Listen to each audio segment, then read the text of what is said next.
अस्सलाम वालेकुम। A1 lesson number 6। आज का टॉपिक है जर्मन आर्टिकल दी, देया, दस। आप में से बहुत सारे लोगों ने इसके बारे में ऑलरेडी काफ़ी पढ़ा होगा। तो जर्मन आर्टिकल्स क्या हैं?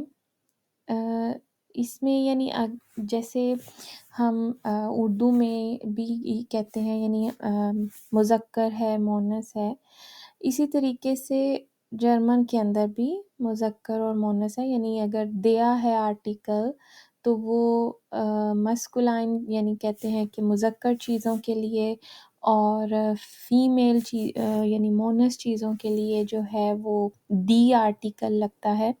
और जैसे बच्चा है तो उसके लिए दस, यानी दस मीन्स के न्यूट्रल है, जिसको आप ना वो कैटेगराइज़ करते हैं एज़ अ मेल और ना as a female, but as a बच्चा जो है उसका अपना एक आर्टिकल है, जैसे जिसको उसको न्यूट्रल कहा जाता है।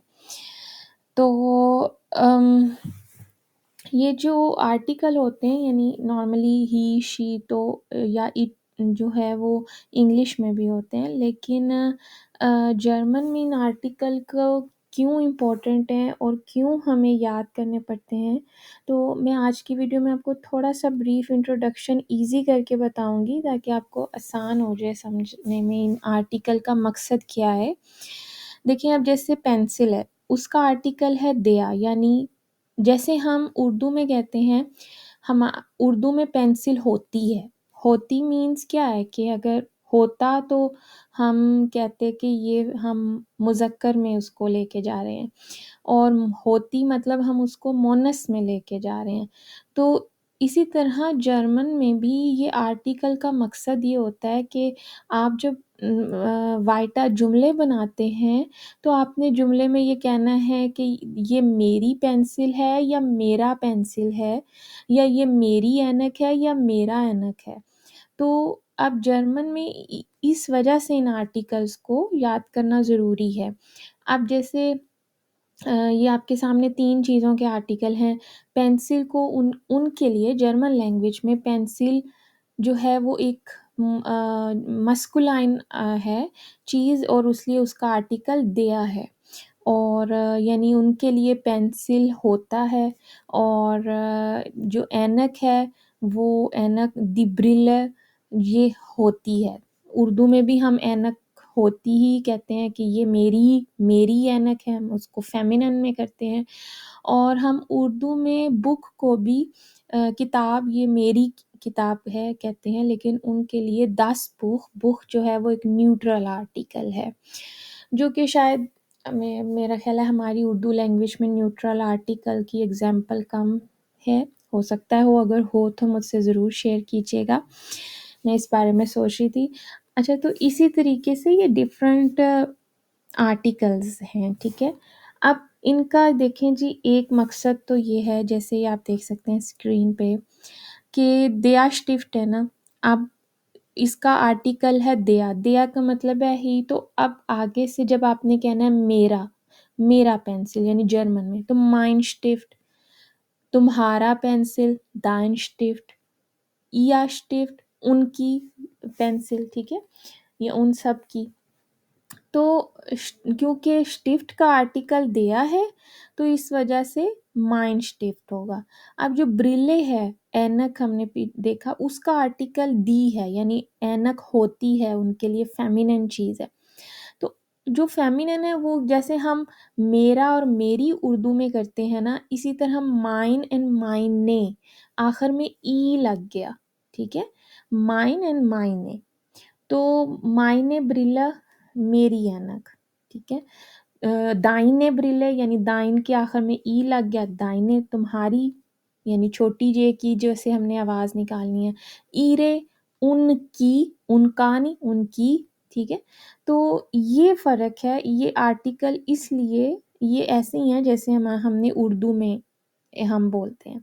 अब जो 10 बुक है उसका आगे जब हमने करना है मेरा, तुम्हारा या उसका, तो इस 10 का और दया का सेम सिमिलर फंक्शन होता है, इसलिए इन दोनों को आप सेम भी याद कर लें, तो वो जो है वो इतना डिफ़िकल्ट नहीं होता, क्योंकि दस और दया के लिए जो आगे आपने बोलना होता है, वो मेरा ही बोलना होता है, ठीक है?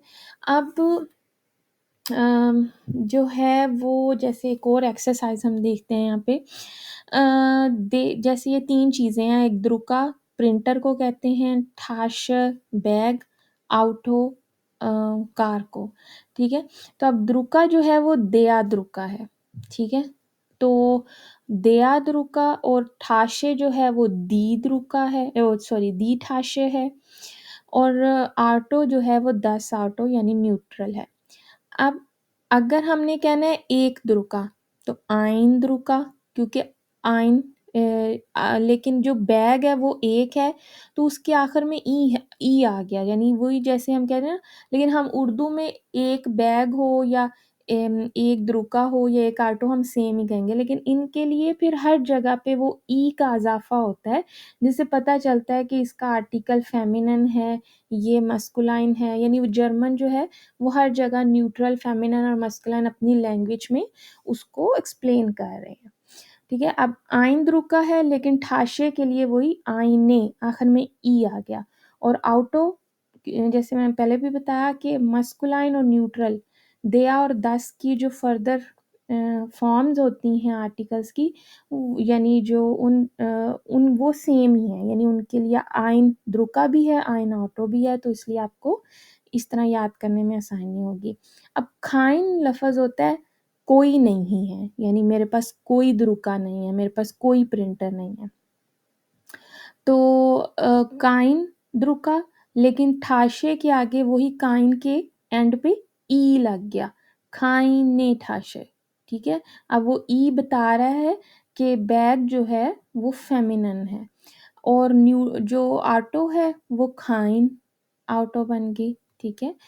और माइन मेरा द्रुका, माइन, और वही ठाशे मेरा द्रुका, लेकिन ठाशे को वो मेरी कह रहे हैं, क्योंकि वो फेमिनिन कह रहे हैं, तो माइने ठाशे, मेरी बैग, उनके हिसाब से, जर्मन के हिसाब से, तो माइने यानी आखिर में माइन के ई लग गया, और जो ऑटो है उसका माइन ऑटो ही रहेगा, ठीक है? तो अब ये आर्टिकल याद किस तरह से करें? एक चीज़ ये कि जब आप जर्मन में वोकैब्युलरी याद करना शुरू करें, तो कोशिश करें कि उसको आर्टिकल के साथ ही याद कर लें, यानी दया द्रुका, यानी आप खाली लफ़्ज़ द्रुका याद ना करें कि द्रुका याद करके कि अच्छा प्रिंटर को द्रुका कहते हैं, बैग को ठाशे कहते हैं, कार को ऑटो कहते हैं। आप अगर यही समझ लें कि फुल वर्ड दयाद्रुका है, दीठाशे है, दस ऑटो है, तो आपको आर्टिकल की प्रॉब्लम नहीं आएगी, क्योंकि आपको बहुत सारे लफ़्ज़ पहले से ही आपको पता चल जाएगा।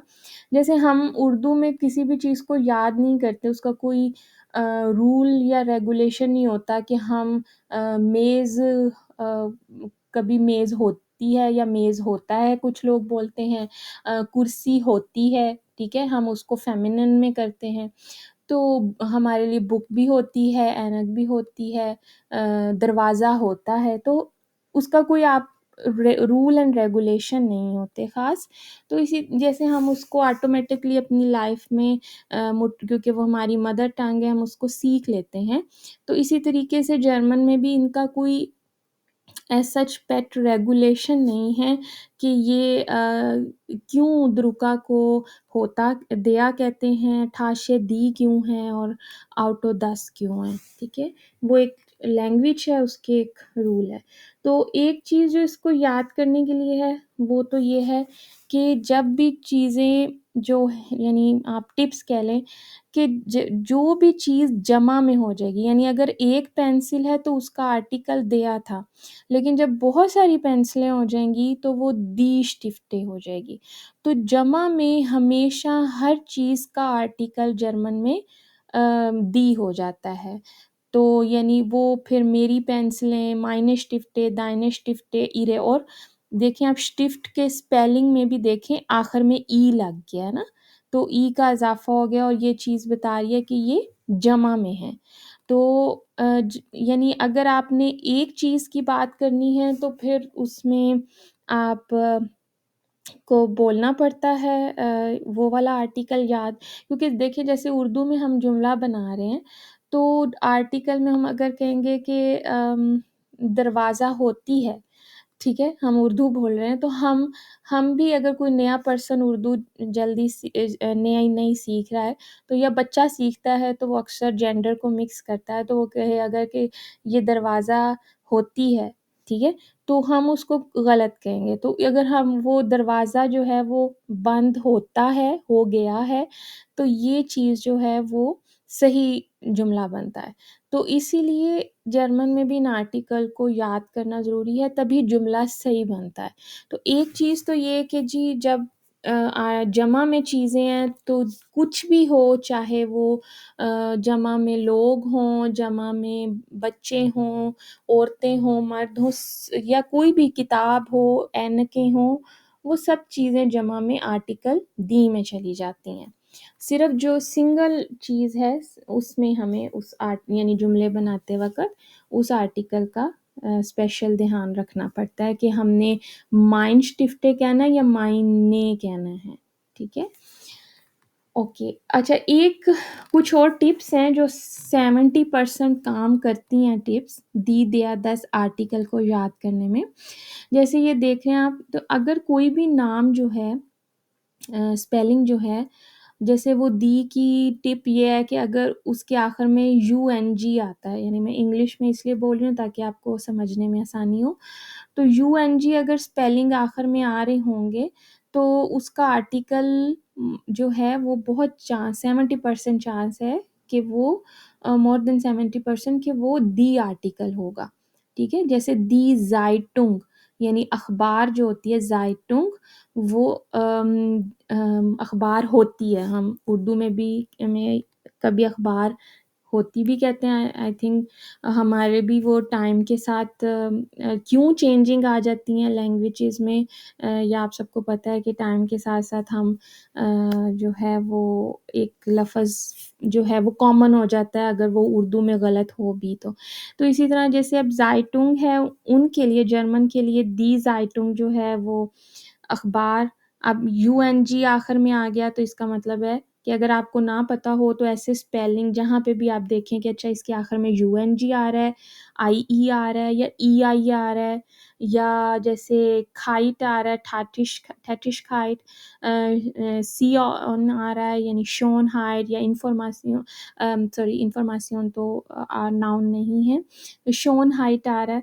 तो इस तरह के जो सारे लफ़्ज़ हैं वो फिर उनका आर्टिकल आप गेस कर सकते हैं कि मोस्ट प्रोबेबली वो दी होएगा।